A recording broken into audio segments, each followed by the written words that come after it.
بسم اللہ الرحمن الرحیم۔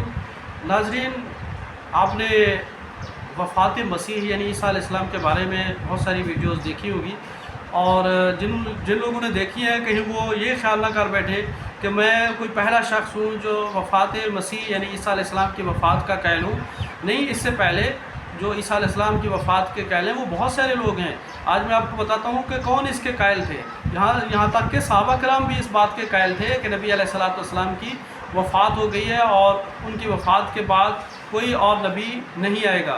دیکھیں، بخاری اور مسلم کی روایت میں یہ بات موجود ہے کہ نبی علیہ السلام وفات پا گئے تھے، اور وہ ابو بکر صدیق رضی اللہ عنہ کا وہ خطبہ تھا جس میں انہوں نے یہ بتایا تھا وما محمد اللہ رسول قد خلت من قبلہ الرسل، اور یہ کہ محمد اللہ کے رسول ہیں، یقیناً ان سے پہلے رسول گزر گئے، وفات پا گئے۔ اسی طرح انہوں نے ایک اور آیت پڑھی تھی انک میت و انہم میتون، کہ بے شک اے نبی آپ کو بھی موت آئے گی یا آپ بھی مردہ ہوں گے اور یہ بھی مردہ ہوں گے۔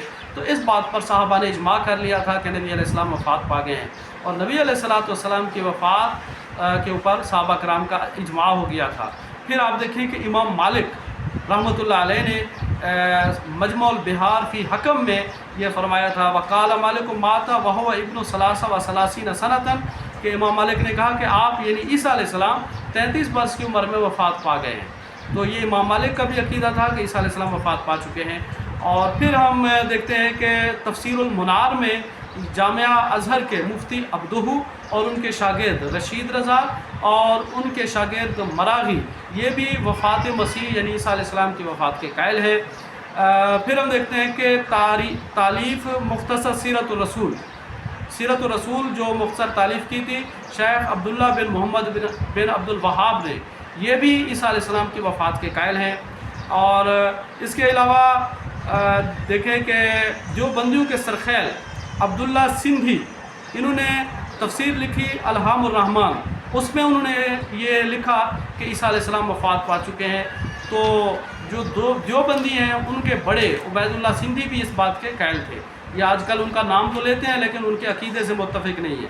اسی طرح اہل حدیث کے لیے بھی یہ بات بتانی ہوگی کہ اہل حدیث کے جو ابتدائیوں میں سے ہیں ابو الکلام آزاد، وہ بھی عیسیٰ علیہ السلام کی وفات کے قائل تھے، اور انہوں نے بھی اس مسئلے کو واضح کیا تھا، لیکن ان لوگوں نے ان کی اس بات کو دبا دیا۔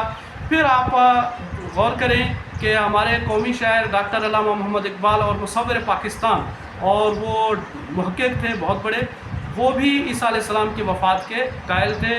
اور یہ جتنے بھی لوگ ہیں عیسیٰ علیہ السلام کی وفات کے قائل، یہ جہاں عیسیٰ علیہ السلام کی وفات کے قائل ہیں وہاں محمد صلی اللہ علیہ وسلم کی وفات کے بھی قائل ہیں۔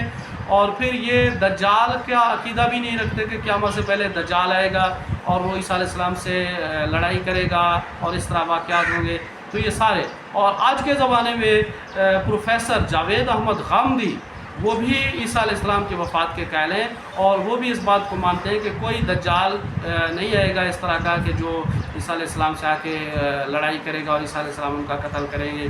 تو میں کوئی پہلا شخص نہیں ہوں کہ اس بات کو مانتا ہوں، بلکہ بہت سارے ایسے محققین گزر چکے ہیں جو اس بات کے قائل ہیں کہ آخری نبی محمد صلی اللہ علیہ وسلم تھے، وہ وفات پا چکے، اور ان کے بعد کوئی نبی نہیں آئے گا، اور ان کے بعد کوئی دجال نہیں آئے گا، کوئی اس طرح کے واقعات نہیں پیش آئیں گے، اور وہ بھی اچانک قیامت کے قائل تھے۔ اللہ رب العالمین ہم سب کو قرآن مجید کے مطابق عقیدہ بنانے کی توفیق عطا فرمائے۔ آپ یہ آج کل انٹرنیٹ کا زمانہ ہے، آج آپ چیک کر سکتے ہیں، نیٹ سے دیکھ سکتے ہیں کہ کیا ان لوگوں کے دلائل تھے اور کیا ان کی تحقیق تھی اور وہ کس عقیدے کے قائل تھے۔ تو آپ بھی اپنی آزاد تحقیق کر کے صحیح راستہ اختیار کریں جو قرآن سے مطابقت رکھتا ہو، جو قرآن کے مطابق ہو۔ اقول قولی ھذا استغفر اللہ استغفر اللہ استغفر اللہ۔